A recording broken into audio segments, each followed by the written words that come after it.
एक धनी पिता, एक गरीब पिता, अध्याय 6 का सार। ये कहानी शुरू होती है जब रॉबर्ट कियोसाकी युवावस्था में अपने अमीर पिता, उनके दोस्त माइक के पिता से वित्तीय शिक्षा प्राप्त कर रहा था। रॉबर्ट और माइक दोनों ही अपने अमीर पिता के सिद्धांतों को सीख रहे थे, जो उन्हें पैसे के बारे में सोचने और उसे प्रबंधित करने के तरीके को बदल रहे थे।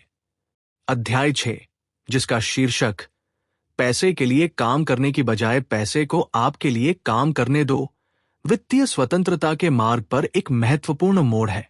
ये उस महत्वपूर्ण बदलाव के बारे में है जो आपको एक कर्मचारी मानसिकता से एक निवेशक मानसिकता में लाने में मदद करता है। गरीबों और मध्यम वर्ग का जाल।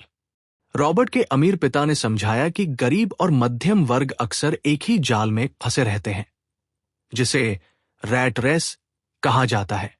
ये एक ऐसी स्थिति है जहां लोग पैसे के लिए काम करते हैं, फिर उस पैसे को खर्च करते हैं और फिर अधिक पैसे के लिए काम करने के लिए मजबूर होते हैं। ये चक्र बार बार चलता रहता है और वे कभी भी वित्तीय रूप से स्वतंत्र नहीं हो पाते। इस रैट रेस का कारण यह है कि गरीब और मध्यम वर्ग पैसे के बारे में बुनियादी समझ की कमी के कारण अपनी वित्तीय शिक्षा पर ध्यान नहीं देते हैं। वे स्कूल जाते हैं, अच्छे ग्रेड प्राप्त करते हैं और फिर एक अच्छी नौकरी ढूंढते हैं। वे सोचते हैं कि यह सफलता का मार्ग है, लेकिन वे ये नहीं समझते हैं कि ये उन्हें रैट रेस में फंसा सकता है। रॉबर्ट के अमीर पिता ने समझाया कि गरीब और मध्यम वर्ग अक्सर अपनी भावनाओं के आधार पर वित्तीय निर्णय लेते हैं। उदाहरण के लिए, जब उन्हें वेतन में वृद्धि मिलती है तो वे तुरंत अधिक खर्च करना शुरू कर देते हैं। वे एक बड़ी कार खरीदते हैं, एक बड़ा घर खरीदते हैं या अधिक कपड़े खरीदते हैं। वे सोचते हैं कि वे अधिक खुश होंगे, लेकिन वे वास्तव में खुद को कर्ज में और भी गहराई तक धकेल रहे हैं। अमीर लोगों का खेल। रॉबर्ट के अमीर पिता ने समझाया कि अमीर लोग पैसे के बारे में एक अलग तरीके से सोचते हैं। वे पैसे के लिए काम नहीं करते हैं, बल्कि पैसे को अपने लिए काम करने देते हैं। वे संपत्ति खरीदते हैं जो उन्हें आय प्रदान करती है, जैसे कि स्टॉक, बॉन्ड, रियल एस्टेट और व्यवसाय।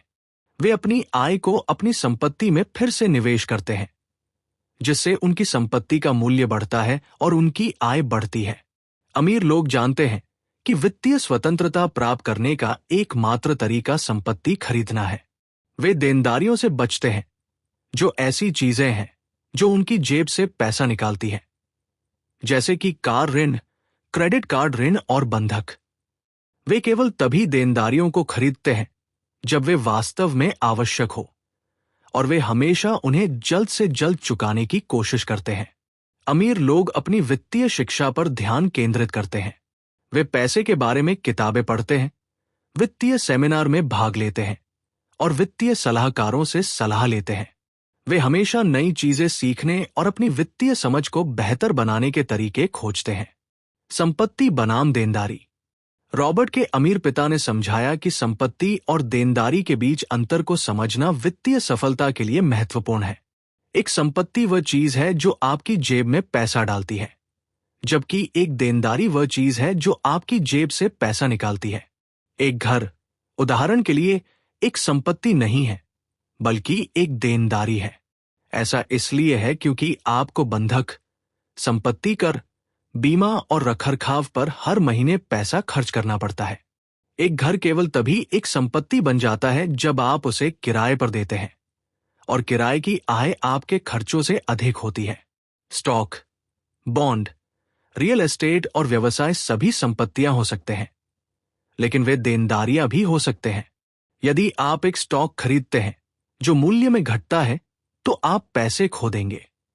यदि आप एक रियल एस्टेट संपत्ति खरीदते हैं जिसे आप किराए पर नहीं दे सकते हैं, तो आप पैसे खो देंगे। इसलिए किसी भी संपत्ति को खरीदने से पहले अपना शोध करना महत्वपूर्ण है। अपने व्यवसाय का निर्माण करें। रॉबर्ट के अमीर पिता ने समझाया कि वित्तीय स्वतंत्रता प्राप्त करने का सबसे अच्छा तरीका अपना व्यवसाय बनाना है। जब आप अपना व्यवसाय बनाते हैं, तो आप अपनी आय और अपनी संपत्ति को नियंत्रित कर सकते हैं। आप अपनी संपत्ति में अपनी आय को फिर से निवेश कर सकते हैं, जिससे आपकी संपत्ति का मूल्य बढ़ता है और आपकी आय बढ़ती है। अपना व्यवसाय शुरू करना आसान नहीं है, लेकिन यह संभव है। आपको एक अच्छे विचार की आवश्यकता है, कड़ी मेहनत करने की इच्छा है और असफल होने से डरने की आवश्यकता नहीं है। यदि आप सफल नहीं होते हैं, तो आप हमेशा सीख सकते हैं और फिर से प्रयास कर सकते हैं। वित्तीय बुद्धिमत्ता का महत्व। रॉबर्ट के अमीर पिता ने समझाया कि वित्तीय बुद्धिमत्ता वित्तीय सफलता के लिए महत्वपूर्ण है। वित्तीय बुद्धिमत्ता पैसे के बारे में सोचने और उसे प्रबंधित करने की क्षमता है। इसमें यह समझना शामिल है कि संपत्ति और देनदारियां क्या है, वित्तीय विवरण कैसे पढ़ें और निवेश कैसे करें। वित्तीय बुद्धिमत्ता विकसित करने के लिए आपको अपनी वित्तीय शिक्षा पर ध्यान केंद्रित करने की आवश्यकता है। आपको पैसे के बारे में किताबें पढ़ने, वित्तीय सेमिनार में भाग लेने और वित्तीय सलाहकारों से सलाह लेने की आवश्यकता है। आपको हमेशा नई चीजें सीखने और अपनी वित्तीय समझ को बेहतर बनाने के तरीके खोजने की आवश्यकता है। डर पर काबू पाना। रॉबर्ट के अमीर पिता ने समझाया कि डर वित्तीय सफलता में बाधा बन सकता है। बहुत से लोग पैसे के बारे में बात करने से डरते हैं, निवेश करने से डरते हैं या अपना व्यवसाय शुरू करने से डरते हैं। वे डरते हैं कि वे पैसे खो देंगे, असफल हो जाएंगे या मूर्ख दिखेंगे। डर पर काबू पाने के लिए आपको अपने डर का सामना करने की आवश्यकता है। आपको छोटे निवेश से शुरुआत करने की आवश्यकता है, एक व्यवसाय शुरू करने की आवश्यकता है और पैसे के बारे में बात करने की आवश्यकता है। आपको यह समझने की आवश्यकता है कि असफलता सीखने का एक हिस्सा है और आपको कभी भी हार नहीं माननी चाहिए। वित्तीय स्वतंत्रता का मार्ग। रॉबर्ट के अमीर पिता ने समझाया कि वित्तीय स्वतंत्रता प्राप्त करने का मार्ग आसान नहीं है, लेकिन यह संभव है। इसके लिए वित्तीय शिक्षा, कड़ी मेहनत और दृढ़ता की आवश्यकता होती है। लेकिन यदि आप सफल होते हैं, तो आप एक समृद्ध और संतोषजनक जीवन जी सकते हैं। वित्तीय स्वतंत्रता प्राप्त करने के लिए आपको निम्नलिखित कदम उठाने की आवश्यकता है। 1. अपनी वित्तीय शिक्षा पर ध्यान केंद्रित करें। 2. संपत्ति खरीदे जो आपको आय प्रदान करती है।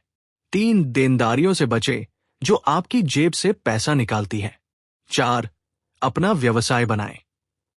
5. डर पर काबू पाएं। 6. कड़ी मेहनत करें और कभी भी हार न मानें। यह अध्याय रॉबर्ट कियोसाकी के अमीर पिता द्वारा दिए गए ज्ञान का एक शक्तिशाली और व्यावहारिक सारांश है। ये उन लोगों के लिए एक रोडमैप प्रदान करता है जो रैट रेस से बचना चाहते हैं और वित्तीय स्वतंत्रता प्राप्त करना चाहते हैं। यह हमें पैसे के बारे में सोचने के तरीके को बदलने और इसे अपने लिए काम करने के लिए प्रेरित करता है। यह हमें संपत्ति बनाने, देनदारियों से बचने और अपने वित्तीय भविष्य को नियंत्रित करने के लिए प्रोत्साहित करता है। यह अध्याय वित्तीय शिक्षा, कड़ी मेहनत और दृढ़ता के महत्व पर जोर देता है और हमें अपने डर पर काबू पाने और अपने लक्ष्यों को प्राप्त करने के लिए प्रेरित करता है।